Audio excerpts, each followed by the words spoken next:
students. Today we will learn about unicellular and multicellular organisms. In the last video I explained about the cell and the cell types and the discovery of cell. Discovery of cell किसने किसने की, कौन से scientist ने cell को पहले find किया, फिर सेल के अंदर न्यूक्लियस फाइंड किया, फिर उसके अंदर एक फ्लूइड प्रोटोप्लाज्म होता है उसको फाइंड किया। तो अलग अलग जो साइंटिस्ट है उन्होंने अलग अलग कंट्रीब्यूशन दिया था। तो आज हम पढ़ेंगे कि जो सेल्स है, सेल से ही ऑर्गेनिज्म बनते हैं। जो भी जीव होते हैं वो किससे बनते हैं? सेल से बनते हैं।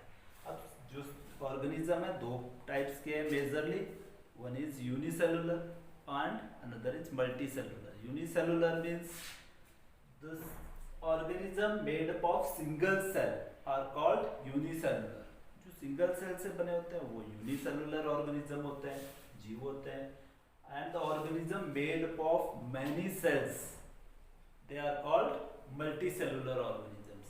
एग्जांपल अगर लें यूनिसेलुलर का तो that is amoeba, euglena, paramecium, yeast, plasmodium etcetera. और मल्टीसेलुलर के ऑर्गेनिजम्स तो आप around you are looking so many like cow, buffalo, goat, ants, चींटी भी होती है वो मल्टीसेलुलर ऑर्गेनिज्म है क्योंकि बहुत सारे सेल से बनी है। वो भी ह्यूमन बींग्स हम बने हैं बहुत सारे सेल से बने हैं। ओके, तो organisms made up of many cells are called multicellular organism and examples are human, cow, dog. Plants भी जो है वो मल्टीसेलुलर ऑर्गेनिजम्स में, प्लांट्स भी मल्टीसेलुलर होते हैं। Now we will see the difference between unicellular and multicellular. इनमें difference क्या है यूनिसेलुलर और मल्टीसेलुलर में? Unicellular have single cell, is made up of single cell. Unicellular एक सेल से बने होते हैं and multicellular made up of many cells. So it's very simple, they are single cell and many cells. Second is no division of labor. Unicellular there is no division of labor नहीं होता है। What it means कि जो cells होते हैं उनमें division होकर के मल्टीप्लाई नहीं होते हैं। जैसे एक सेल के दो, दो के चार, चार के आठ, ऐसे मल्टीपल नहीं होते हैं। But in multicellular organism there is division of labour.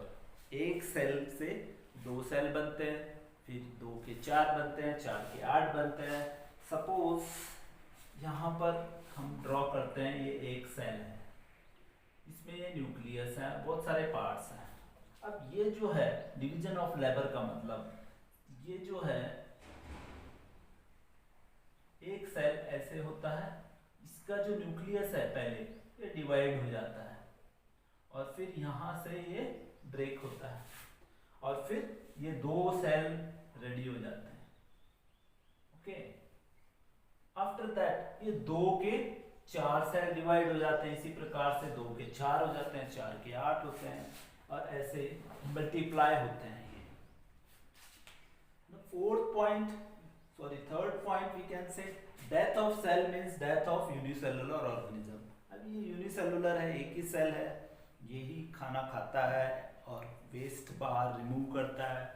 तो ये जो सेल अगर खत्म हो जाता है, डेथ हो जाती है इसकी, तो ये ऑर्गेनिज्म भी, इसका भी डेथ हो जाता है।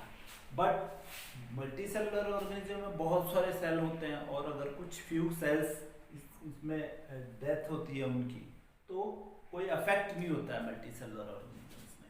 सो death of few cells can't affect multicellular organisms. Multicellular organism को कोई अफेक्ट नहीं होता अगर कुछ सेल्स में डाई हो जाते हैं, मर जाते हैं तो। Okay, fourth point, single cell take part in reproduction. Single cell में रिप्रोडक्शन पार्ट होता है, उसमें वही रिप्रोडक्शन करते हैं, उनका भी जन्म होता है, उसमें भी रिप्रोडक्शन होते हैं। इन मल्टीसेलुलर ऑर्गेनिज्म जैसे काउ, डॉग, बफेलो, इनके अंदर जो है रिप्रोडक्शन होता है लेकिन स्पेशलाइज्ड सेल्स के द्वारा होता है। कुछ खास सेल्स उसमें पार्ट लेते हैं, पूरे बॉडी के सेल्स पार्ट नहीं लेते हैं। तो उसमें sperm cell and ovum cells जो होते हैं वो पार्ट लेते हैं। स्पर्म सेल्स जो होते हैं वो मेल के होते हैं, ओवम सेल जो होते हैं वो फीमेल सेल्स के होते हैं। Now we have understood about unicellular and multicellular organisms, and what is unicellular, what is multicellular. So you have to do the question answers of this topic. So first question, what is unicellular organism? You have to write the answer of this. Second question, what is multicellular organism? So here you have. Third, write difference between unicellular and multicellular. So here you have differences. Next topic we will do in the next video. Thank you.